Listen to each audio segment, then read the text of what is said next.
Check. Mic check, 1 2 1 2. Okay, it works. Hello, hello. Hello. All right, hello, good afternoon, everyone. Thank you so much for being here. My name is Andrea K. Castillo. I am co-founder and creative director of thenewcarry.com. We are an agency and a zine that is all focused on telling the stories of Caribbean creatives across the diaspora. And we're so happy to be here today at NADA for this illustrious panel called Waves of Influence, which is talking about the Caribbean's role and influence on contemporary art.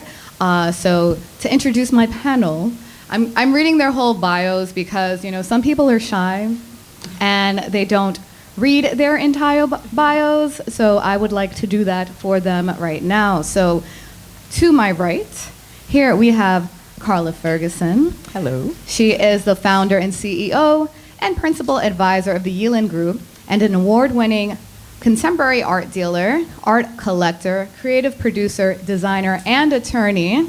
If you were guessing, she is Jamaican, so she has many jobs. Born in Kingston, Jamaica, and educated at Florida International University, Political Science and International Relations, the Sorbonne International Business Transactions, and Tulane University School of Law, Business Law and Civil Rights. She has created structured financing for the production and curation of groundbreaking contemporary art exhibitions and works with the best contemporary artists, focusing on social practice and expanding the understanding of culture globally and its relation to art history. Karla has built and curated via acquisitions and de-accessions. Man, there's a lot of words. I'm gonna continue to read it. The collections of prominent CEOs, numerous corporate clients, real estate development, entrepreneurs, and newcomers to art collecting. Karla's decades of experience in the industry allows her to apply her knowledge and creativity to each project, empowering her clients, elevating their collections, and raising the values of their portfolios, while helping them make personal contributions to a critical dialogue taking place in the contemporary art practice. And lots of press, but you can read that when you Google her later. So that's Karla. Thank you. Okay, so that's one. Thank you for having me. Thank you, Nada. I definitely should have had an iPad, but that would be even more for me to hold. So I'm like, let's just do the phone, right? And to Karla's right, we have Cornelius Tulloch. He is a Miami-based interdisciplinary artist and architect. His work transcends the boundaries of photography, fine art, and architecture, exploring the importance of cultural identity within built environments and how space shapes culture, which in turn cultivates landscapes. Tulloch's work has been shown in institutions such as Q Art Foundation, New York, that's where we met, Locust Projects, where we were last year, Vienna Art Project Room, and the Maxi in Rome. His work is presented as part of the permanent collection of the Studio Museum in Harlem. Shout out to New York, I came from Brooklyn. Tulloch has won numerous prizes and residencies, including the Emerging Visionary Grant by Instagram and the Brooklyn Museum, and 2024 Artist Laureate for the Bake House ex-Cité Internationale des Arts Résidentiels in Paris, France. As artistic director of Airy, Artist in Residence in the Everglades, he has led projects for Personal Structures in Venice, Italy, April 2024, and the 2024 Smithsonian Design Triennial at Cooper Hewitt. Many of Tulloch's projects have been grounded in his upbringing and communities in Miami, as well as inspired by his Jamaican and African American heritage. His work expresses the ways in which bodies exist between cultures and borders. Tulloch's multidisciplinary practice seeks to redefine and reshape the boundaries of art and space. So that's, a little bit about Cornelius. That's a condensed version, okay? He had a longer bio, and I was like, you know what? I don't know if I could do it. But also, you can Google Cornelius later as well. So our final panelist, to the right, the far right, we have Jenee-Daria Strand. She is a curator, writer, and native Brooklynite. Shout out to Brooklyn again. Come on. Is there anyone from Brooklyn here? Okay, all three of you. All three of you. Happy to see you here.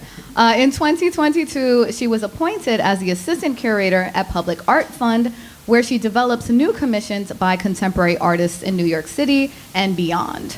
Prior to, she was a curatorial associate at the Brooklyn Museum.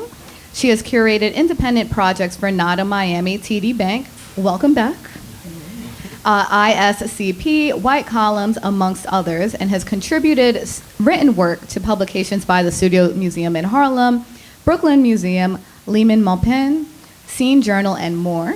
Jenee received a master's degree in museum studies from NYU, where her research centered on Black feminist scholarship and institutional critique through modern and contemporary art.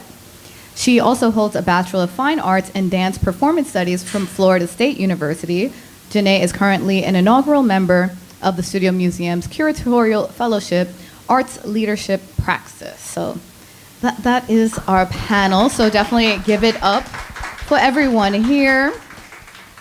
And yeah, we're just gonna get this thing started. So given the bios and a little bit of what you've heard, I wanted to start, as this panel is equally New York as it is South Florida, Miami. So I would love to hear your personal experiences in growing up in these places, and growing up, what did you see and what did you not see in these Caribbean spaces from an art perspective? And what was considered art growing up for you? Because I know that can be a very multi-layered question and discussion. Yes. Well, I guess I'll go first. Yeah. As I was born in Jamaica and I grew up in Jamaica until the middle of elementary school, I would see a lot of art in the Caribbean, actually. But I also came from a family that, an uncle was an architect, another uncle was a professor of fine arts at the university there. So I was surrounded by art. And the art always reflected people that looked like me or people that looked like others in the Caribbean. So it wasn't strange to not have representation. However, leaving Jamaica and then going to New York, everything changed. Once we started to go to museums, school field trips, things like that, we were confronted with a more Eurocentric viewpoint of the arts, right? So the faces that we saw no longer represented anything that I was remotely familiar with, from the island or how I saw the world in general. Jamaica is a very diverse island, so you have, a multitude of different Asians represented, Europeans, indigenous people, different Africans. So, it was a nice melting pot. But when I was in New York, I found that things were far more segregated. And even though I was in the Bronx, which my area of the Bronx was heavily Puerto Rican, and for me that looked a lot like Jamaica as well. But South Bronx? I guess it was South Bronx. Yeah, close to New Rochelle. No, that's definitely the north. That's the north. Yeah, okay. Yeah, and it was an eye-opening experience. We learned a lot about European cultures primarily, and we were not a part of it. People from the Caribbean diaspora, which I thought was strange because it was so impactful what happened with the Middle Passage and how a lot of Africans even came to be in the New World. But we were categorically erased, I guess. So that was what I took away from my arrival. For you, Cornelius? Yeah, and I feel like for me it was a bit different. Being here in Miami and then going to like a very specific art and design magnet school.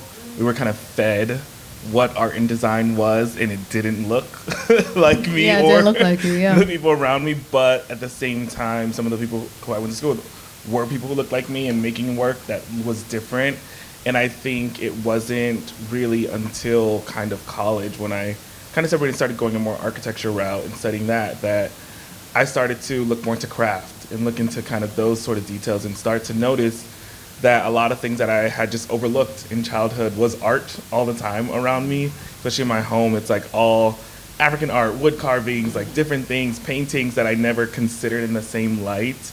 And I kind of had to do some unlearning of all that I was taught, essentially, and break that mold. And I think Mine was more of that process of like, wow, no, all these things that were around me all my childhood was art and kind of was influencing my way of thinking, but it kind of took in being kind of overly filled with Eurocentric art to be like, oh no, something's not right when I started, because I even felt a frustration in my own work when I was like, you know, although the things and subject matter I'm talking about were heavily like Caribbean and African, but the materials I was using didn't feel that way, and they felt very sterile. And then it wasn't until recently that I started kind of going back to those crafts and methods and things and looking at like, oh, how do I begin to take on this materiality, and how are these things that I kind of had overlooked for years super important to my practice itself and also the inspiration that I was getting. Similarly, I'm first generation Caribbean American. So my mom is from Guyana. My dad is a second generation Brooklynite, so making me third generation on my dad's side. And so I've always lived within this dichotomy of being a Caribbean person with a Black American experience. And so growing up in Brooklyn, having a Caribbean mother, I'm eating Guyanese food. I'm eating, you know, saltfish and bake, roti and curry. I'm eating all of that, but I'm also going into public schools, private schools in New York City that are inherently white. And my experience in an artistic realm growing up in New York was in the home, a culinary experience. That's what I viewed as creativity and art. Like, I feel like those senses of spices, of music, of dance, that's why I then ventured into performing and studying dance in undergrad, is because I had this this teaching of performance is value. Performance is an anchor in Caribbean identity, even though in school I was studying ballet. Even though in school I'm studying contemporary modern dance, and I'm not necessarily studying the origins, the bodily origins of my my home country.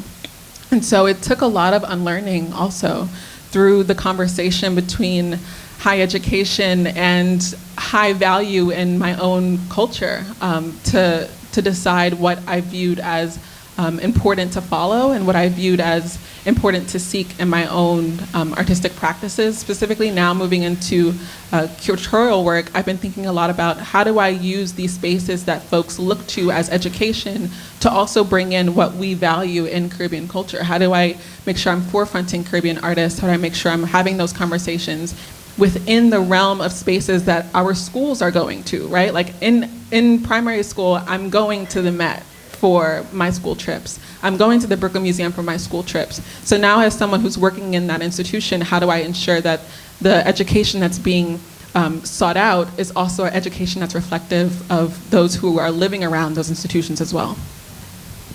And I can totally agree. I grew up very similarly to everyone here. Growing up in Brooklyn, my parents are from Belize. When you mentioned culinary, I'm like, that was the first thing that just like opened my eyes. My mother and my grandmother back in Belize, they're very good cooks. And they, at the all-girls Catholic school, they were the ones that taught home ec. So I think for me, seeing food being made was like a way of artistic process. In a way, it's like, okay, you have all of these ingredients, but you have to do things in a very particular way, because if you don't, you're gonna mess up the entire dish. If you don't have enough patience, you're gonna ruin the entire dish. That pot of beans is gonna take the entire day to make, right? So I learned from that a lot of patience, and with that, and also having a father that is an artist and in Belize created like beautiful works as a teen.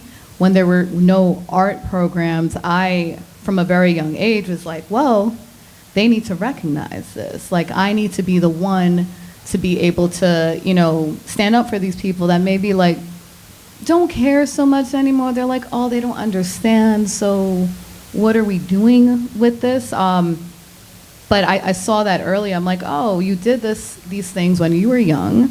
You were not compensated fairly, and it's continuing to be used. So I'm like, what can we do to make sure that these artists, especially young artists, know what they're getting into and are getting the most out of it for themselves, and protecting their intellectual property as well. So growing up that way, like, I think the storytelling aspect for me was like quite important. It's like, okay, we have all these elements. How do we tell the story? How do we tell the stories with dignity?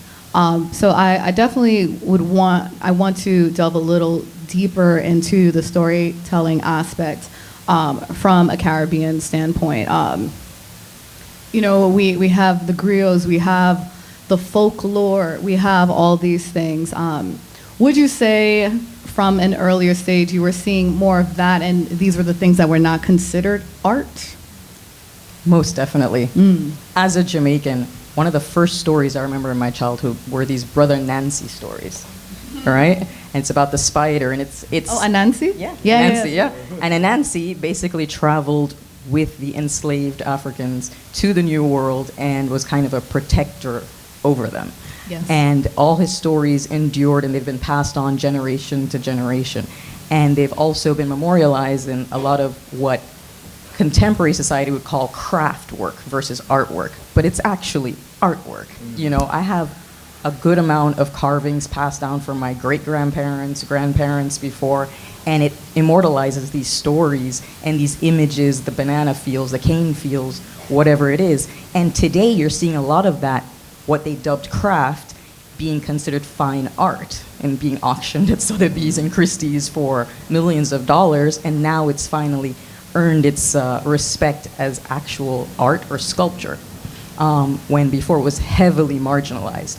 And even coming to Miami, because Miami we have a lot of Caribbean people and South Americans that are, you know, very much a part of this same background and have these similar stories. And in Miami, when I arrived here, I noticed that a lot of the art that was trying to emerge was heavily just kind of imitating New York. And so it completely erased, again, the Caribbean and the Hispanic and all of these identities. And so when I first opened a space, my mission was to make sure that our voices and our stories were being told. So I love that. And in regards to crafts, this is definitely a plug for Cornelius. You're featured in a new book. Can you tell us a bit more about it? Yes, I'm in a book by Mulaney Barnett, and it's called Crafted Kinship. It features, I don't even know the number, so many Caribbean artists. So many. And I think documenting their work, their practices, living artists. And it was just crazy to see the book come to life because we started realizing, oh, I know this person, I know that person, that we're all connected. But I think this goes to show as well that, like, artists can't do it alone, that there's an ecosystem of support. Like, we need writers, we need curators, we need collectors, we need everyone and their different stations to kind of get the work going, because yes, we're producing, we're making, we're putting these stories out there, but it needs more than that to kind of boost it. And I think it becomes a thing of translation and language, and like even in the way that, like, yes, we may be speaking English, but talking about the Caribbean can seem so far-fetched to an American person who's had no access It's like, to that oh, information. it's just vacation. It's like, Yeah. no, people are from there and live there still. And I think expressing the lifestyle, the different things, and for me, it's been really great and recent to see kind of writers and curators write about my work, because it's helped me to even kind of find the language, because that's not my thing exactly of like explaining the You're work good in that at way. it, though. Yeah. You're good at it. Yeah. But not explaining in that way, so it's like great to kind of see it kind of put into words and different things to help further kind of bridge that barrier in between understanding the work. And then I think even for collectors to kind of not just see it as like, oh, I think a lot of Caribbean work is very bright and colorful, but like there's a lot of deep stories in it that sometimes gets overlooked because of how beautiful often the color palettes and different things are. And I think through more writing and curation in kind of this deep way that people are really beginning to understand it more and really dive into the actual narratives and dialogue of the work. I love that. And you know, Cornelius was featured in our art issue last year of thenewcarrier.com. It is now sold out, but the digital copy is available online. So, and Karla was featured in our first art issue ever in 2022. Such an honor. So this, like, again, when you're speaking about community and having this ecosystem, I'm like, why don't we do this? And then Cornelius knows Jenee, and I'm like, this is perfect. I'm like, now we have a full, the circle is full, and we can have this conversation. But Jenee, I definitely want to hear a bit more about your dance background. as a fellow tiny dancer myself. Not that I studied to the extent that you did. I definitely want to hear a bit more about that from you. Yeah, of course. And I think that it ties really intrinsically to what you're talking about with storytelling, because the stories that I heard growing up were around family. They were around events, weddings, your daily life in Guyana. And I think that what was really important for me is going back to Guyana for myself and having a visual imagery to put those stories to. And so when I was, really small, my mom put me into dance because she didn't have that opportunity in Guyana. And I always think about when I'm there, just the miracle of my mother being able to make a life for herself in America, having to start from ground zero. Just that alone is just unfathomable to me. And so for me to have the opportunity to have the liberty to study dance in undergrad was one that I don't know that I treasured at the time. I don't think I understood the magnitude of that decision at the time. But now growing up, I know that it's absolutely part of my mother's dream for me to have the choice to study whatever in the world I decided to. She's like, if you're gonna take dance to a certain extent and then become a doctor, you'll be the best dancing doctor there ever was. Hello. So Caribbean. So Caribbean. Dancing doctors? Exactly. That's delightful, right? Like, if you're gonna do the thing, you're gonna do it to the full extent, and if you're gonna choose to do something else, you're also gonna do that to the fullest extent. And so that's how I thought about dance. I thought about it, yes, of course, in this, Western ideology, because that's what my educational structure looked like, studying the Balanchines of the world, studying, of course, the Alvin Ailey's of the world, but also, Fave. right? But also having this understanding of, like, there's urban bush women. There are Black women who are pursuing and putting forth their own contemporary dance companies that are rooted in something other than the Western, and that's what felt very exciting for me. Love that, love that. I definitely want to, from there, kind of go into, because we were discussing this the other day, the relationship between artist and curator, or don't laugh in advance. We have to get that. But like, what an equitable relationship looks like in that space, because I think there are often times, and someone personally that goes between like artist and kind of like curator and producer, there's always these thoughts, and I understand that there are many people that's like, okay, I am an artist, I have this work, right? But once I get representation, or once I get this gallery, or once I get this curator involved, I'm done. Like, I don't have to try anymore because they're going to do all the work for me. Like, what's the realistic line? Well, that where the reality is, you never stop working in this business, whether you're an artist, a curator, a dealer, and all the work is in tandem. It's very important that you're mutually putting in just as much effort on every side. So the artist can't just stop once they have found representation. They have to continue to go out, network, and obviously create more work, yes, but they have to stay in touch with their dealer or their curator all the time to let them know what's going on, different opportunities, because you don't grow solo or in a vacuum in this space. You grow all together, and you have to be able to work well together. With that being said, artist and curator or dealer becomes a kind of a family-like relationship. You're talking to them around the clock, because some artists will work all night long, and then they'll sleep, half of the day, and then you have to communicate with them at some point, but you're constantly in Odd communication. hours. Yeah, and especially when they travel, like Cornelius this last year has been a whirlwind. He's Star been boy. everywhere, so you're trying Everywhere. to connect with different time zones and things like that. But you do have to understand, especially as an artist in your practice, that keeping your dealer in the loop, your curator in the loop, all your different agents, it's crucial, because they have so much going on, and they also work with multiple artists. So if you're not always, letting them know what's going on, pinging them, maybe you're going to, fall by the wayside.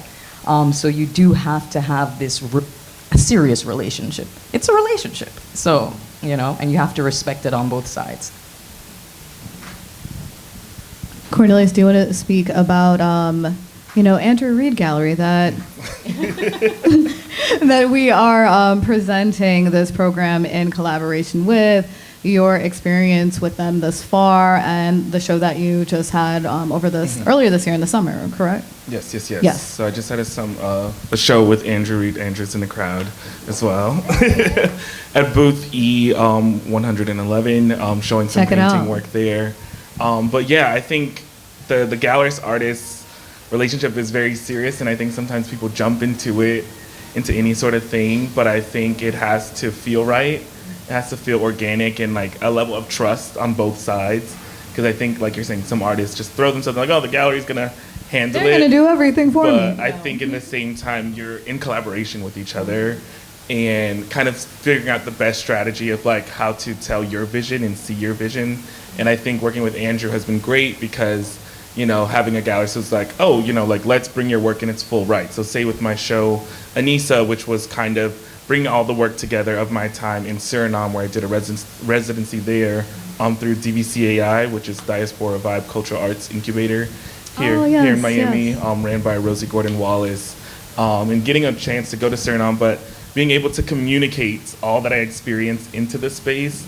And, I spoke with him, I was like, oh, can I paint the walls? He's like, yeah, like do whatever you want, let's go full. And I was even kind of hesitant, like, oh, do I want to do a full install? He's like, you have to, like it's part of your practice. That's what you do. And let's like bring it fully out. And I think in that way it takes someone like both of you understanding each other's practices, understanding what you want for your work, because at the end of the day, you're helping communicate the world you're building with your work. And I think if your gallerist isn't on the same page, it makes it tough to really bring that vision to life, and tough to kind of also position your work in the right way. Because I feel like that's another thing is like you're putting your work out there, but if your gallerist doesn't know kind of where you're aiming towards or what other things you have going on, it makes it hard to kind of fully project that vision of who you are and present you as an artist. And I think for me as someone who's like very interdisciplinary and working in so many different ways, to be able to kind of have created that show that was so multifaceted and all the work be received well and all of it tell one kind of cohesive story took us working together and him understanding my practice and me also kind of taking the time to understand what's his other gallery space, how is he kind of operating in that way, and what type of things does he want to take his gallery to. And I think in that way we've worked really well together to kind of like bring our visions together, but also make sure the work's shown in its best light. And I think even for me, for a long time, I kind of turned down a lot of galleries working with, just because I was like, yes, it could be a great opportunity just to sell, but for me, it's about actually understanding my full vision as an artist. And a lot of galleries are like, well, we only want painting, or we only want this and that. Or they don't want to paint the walls. Exactly, or they don't want to paint the walls. Yes. that's speaking of painting walls.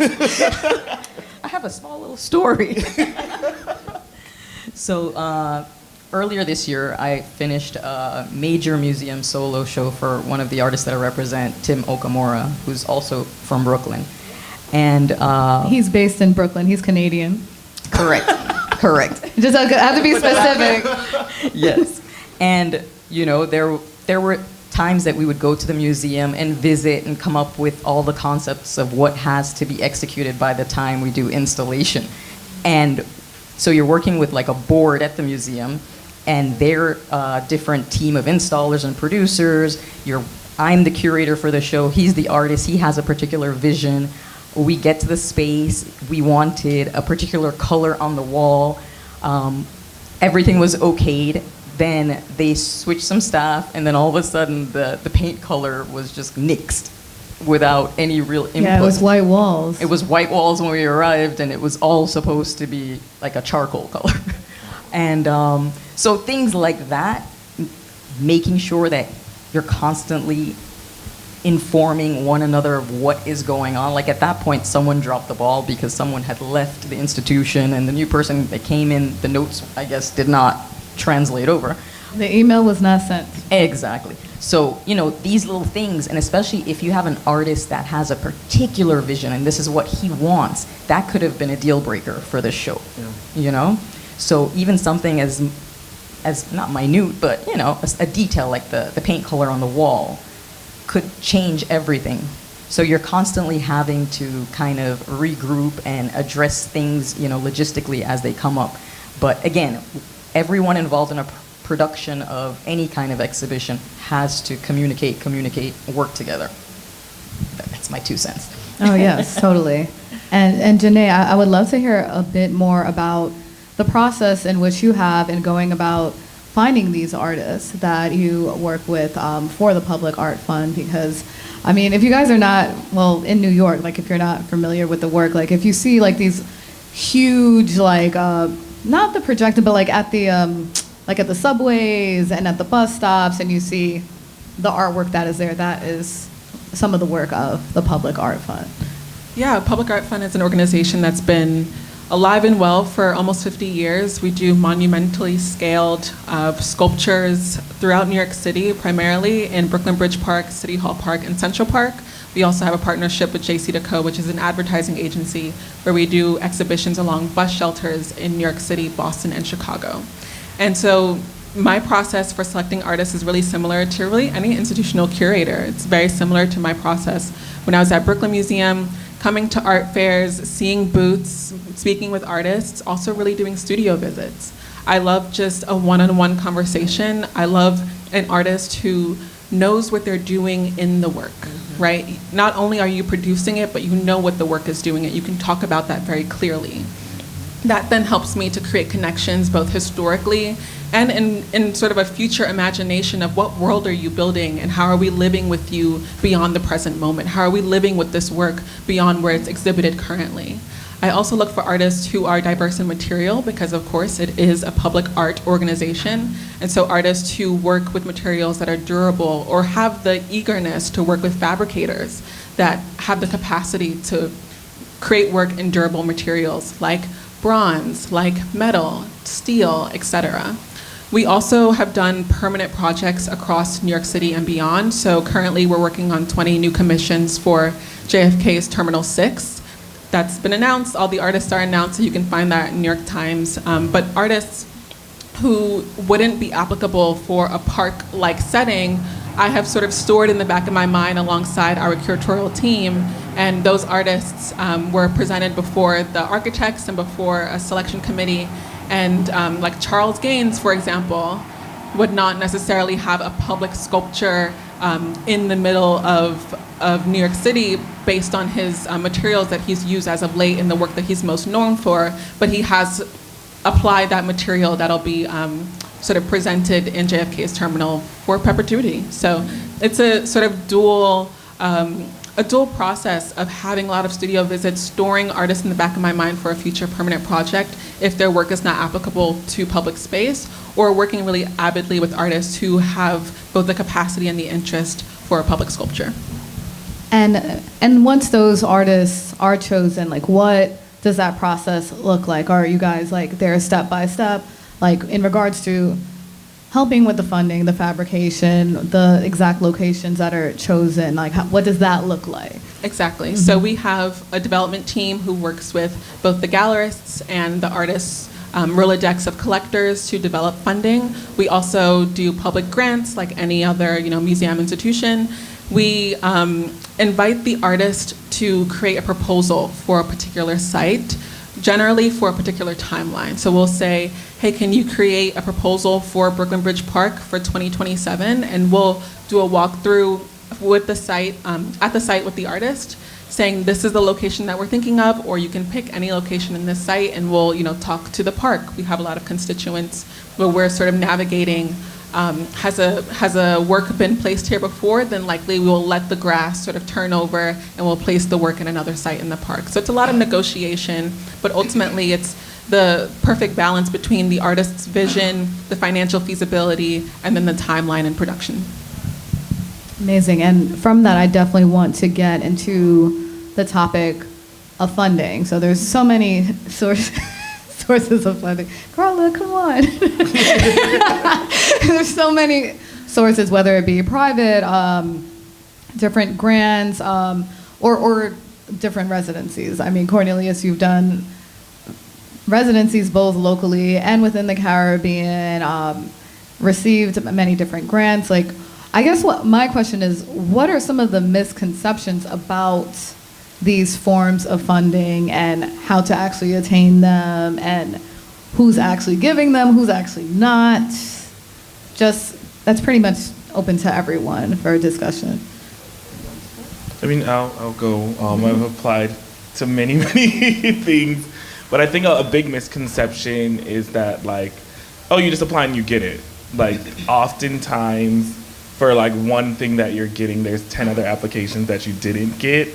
And I think artists often forget how important the writing is too, because you just see like portfolio, oh, the work is like perfect, like I'm gonna get this grant because my work is amazing. But it's like, if you're not able to communicate that, and also there's certain grants and specific ones that like have a specific language they want you to use in a specific format, and it takes time to really kind of craft that, tell your vision, tailor it, and really communicate that in the grants. And some are just often also up to the jury.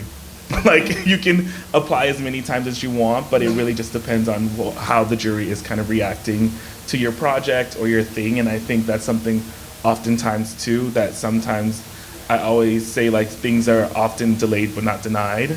And with grants, you just kind of have to continue pushing at it and applying to them. And I think that's just kind of part of the process as an artist, is like really taking time to sit with your work, learn to kind of write about it.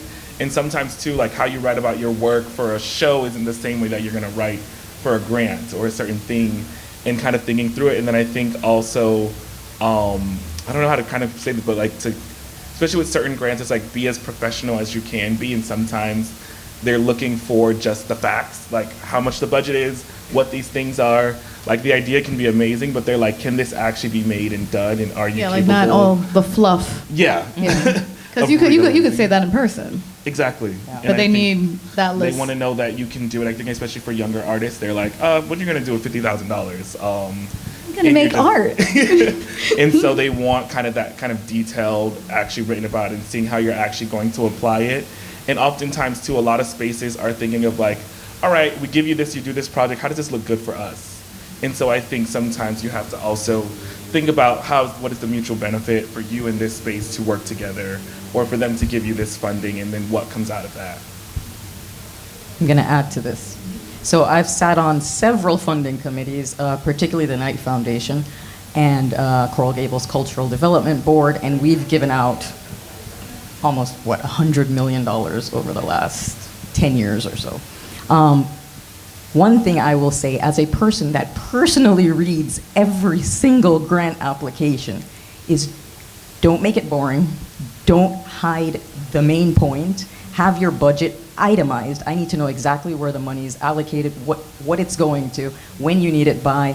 Do you have the matching funds already in place if the grant requires that? How are you planning on getting those funds after? And remember, these institutions that are giving you these funds, they're doing it to build community. So you really have to be sure to include, why does your project build community? And how does it help the brand? Because the foundation does have a brand. You, the artist, becomes a brand, and it's a lot of marketing involved. So you have to be able to catch me, who's already read maybe 800 applications, and why should yours stand out? Like, I have read applications that at one point just put in the first line almost all caps, and believe it or not, I was like, oh, okay, I'm awake again, and that caught my eye. So you have to get a bit creative, maintain the professionalism, of course, but don't hide the ball, don't leave things up to chance. Tell me exactly what it is that you're looking for and why you should get it. For me, I would say that it's important to remember that the financials of an exhibition requires reliance on your ecosystem as much as artistic making does. And what I mean by that is, as we are at an art fair, collecting is an important way of supporting an artist's work, as is financially contributing to an exhibition. And I think many folks don't know that that's a possibility.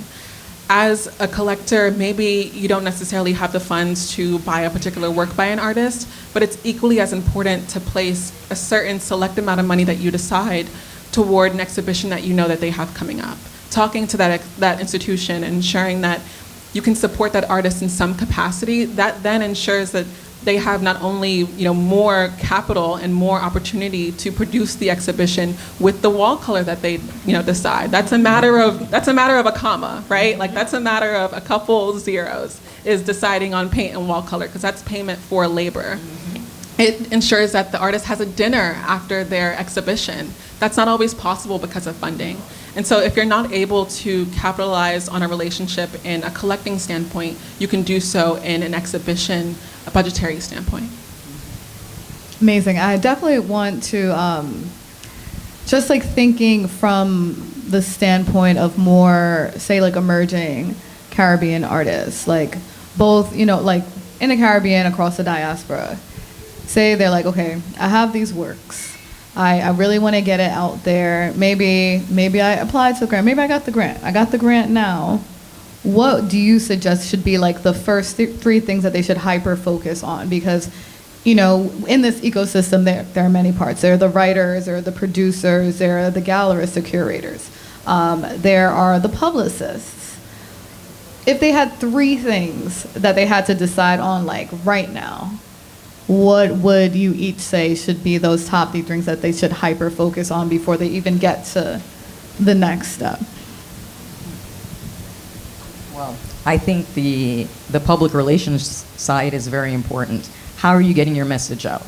Believe it or not, we're in the age of social media, and everyone wants to know, how many followers do you have? What kind of reach do you have? How can you push this to audiences that the museum probably hasn't reached, your dealer hasn't reached, but you as an artist can travel a bit differently. You know, you can say things that maybe an institution cannot say. So heavily working on how it is that you're able to disseminate your message and the reach it will have, I think is very important for a lot of these grants to know that whatever money they put on you, the value can be multiplied. You know, how are you going to be a multiplier for them? I think is very important. And I mean, for me, that's heavily the focus when it comes to getting the grant money. And of course, can you execute? So what does your team look like in completing the project on time? On time. On time. And I agree with a lot of the points you said, because I would say, like, doing the work.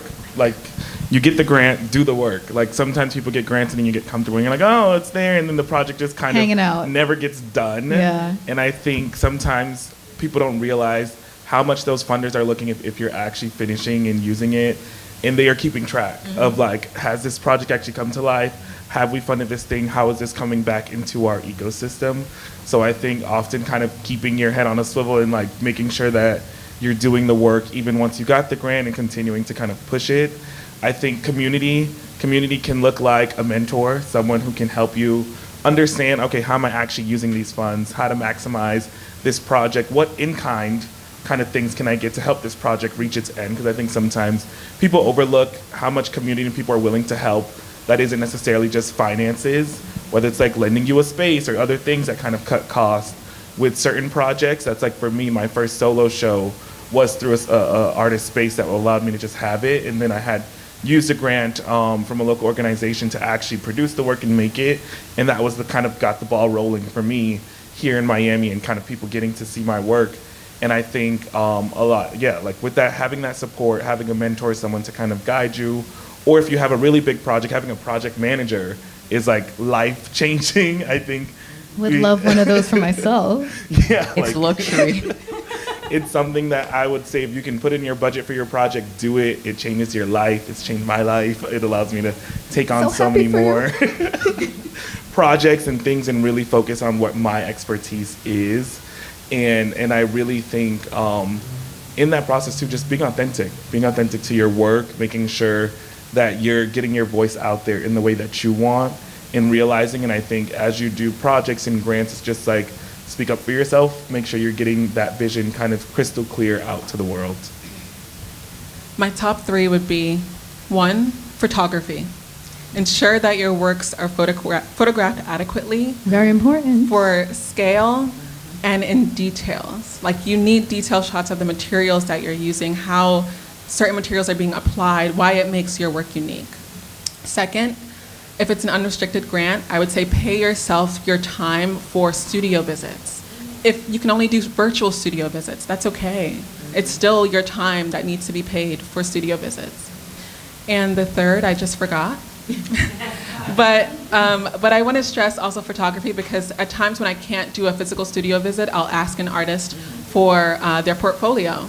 And I'll just save that in our files at Public Art Fund, so not only am I the curator looking at it, but our entire curatorial team has access to it as well. Yeah, that's amazing. And as a photographer and a person that publishes the zine, I have noticed over the past 2 years that many of the artists that we do look into, that sometimes they don't have good photos. One of themselves, two of the work, or websites aren't being updated, and maybe Instagram isn't being updated because they're not an Instagram person. And I always say to them, how am I supposed to know one, who you are, and two, what you do? I do very extensive searches when we're seeking the folks that we do feature, but sometimes it's really, really hard, and especially for people that are so talented, you're like, man, I really wish that we could do this thing for you to help you gain more acclaim, gain more followers, gain more buyers, but if the information is not there, it's very quick for us to we got to look for someone else because we needed all of this now. You have deadlines. So that I would say to all the artists out there, please update all of your websites, your press, all social media, because that one thing that you might be missing may be a major opportunity, and it's because one thing is not present. So I just want to really reiterate, always refreshing and updating all of these things, so really know what's going on with you right now. I remembered my third thing. There you go. Thank you. My third thing was pay yourself your time for administration also. Because if you are acquiring opportunity and you are getting studio visits and you have a lot of chatter in your inbox, but you're not getting back to it, then it just falls through. The best experiences that I have with artists are artists who know that they are also administrators and staff in their own business. I was going to add one thing, because when you do work with artists from the Caribbean, we do have visa issues, right? Oh, yes. So be sure that your passports and your visas and everything are up to date, and you know that you can actually get the visa and get the work out of your country into the US, which is not as simple as it may seem. You might even need an attorney to make it happen. But Karla. Exactly. So you do have to make sure that that paperwork is in order. And I love to invite, artists from the Caribbean, but oftentimes the issue does become, how does the work enter the country? How does the artist enter the country? And, the process of getting that paperwork done. Yeah, that's very important, because and we personally, for the newcatered.com, we had this really great idea earlier this year. We're like, okay, well, we're planning to be here for Miami Art Week. Oh, it'd be so great if we can bring in an artist from Jamaica, do something at Yeelen. And we're like, oh, we're still working on this man's paperwork, all for the visas. It's not ready yet. So I'm like, maybe next year, but one boat has sailed already. So keep your paperwork up to date. We are definitely getting close to the 2:00 hour. So I did my last question for you all, and I'll read it from here because I did not memorize it. But how do you all feel that Caribbean culture and heritage creates waves of influence in your work, and how do you see it resonating in the broader art world? Guess I'll start. Well, being from a little island known as Jamaica, that is probably the second most influential country in the world. I read that on a list this week, actually. So you didn't make it up. That Jamaica is the second most influential place on earth, due to our music and dance and things like that. I just go back to that question again. Wait, let me. As I'm bigging up the island. Let me run it back. Let me wheel back the tune real quick. How do you feel Caribbean? The accent that isn't there just comes out, right? You know how that happens. How do you feel Caribbean culture and heritage create waves of influence in your work, and how do you see it resonating in the broader art world? Well, we've got a lot of stories, especially out of Jamaica. And I feel that everything that I do is informed from the Caribbean, especially because I do deal in social practice, and a lot of it has to do with freedom fighting and just fight for your rights, stand up for yourself. We're little, but we're mighty. So every show I've ever created and exhibited has had that theme, where we're just... So the theme has always been make your voice as loud as possible. You know, that we may be small, but we have a mighty axe. Like, we can take down any tree. We can just, you know, make it happen. So I think as a Jamaican, we don't take no for an answer very often. We're extremely determined, and everything that I touch and produce, it's that drive from my country that has made it possible. Mm-hmm. And I think the more that we are in community and conversation with each other in spaces like this, to have actual panels and physical representation of ourselves in our dialogues, the even stronger our narratives become in these spaces, and the more space we take up. Because I feel like often we are in all these spaces, sometimes in silos, but the more we have these conversations in between islands and cultures in Caribbean, there's so many different nuances in every little island. And I think I always am like, the Caribbean is an experiment, because there's so many different cultures merging. A social experiment. Merging into one another. And I feel like further, as the world becomes more and more globalized, they're going to start looking to the Caribbean and how people emerge, how certain trends and certain things, to understand where our world is going. And I think a lot of that now through the work is being done, but I think the more we're in conversation and dialogue with each other, the only further we can go. I feel like working within many institutions, it's been a challenge. It's been a challenge to know that as a curator, my time will come where I can have full control over it. You know, that'll never happen. There are bureaucracies that you have to deal with as an institutional curator.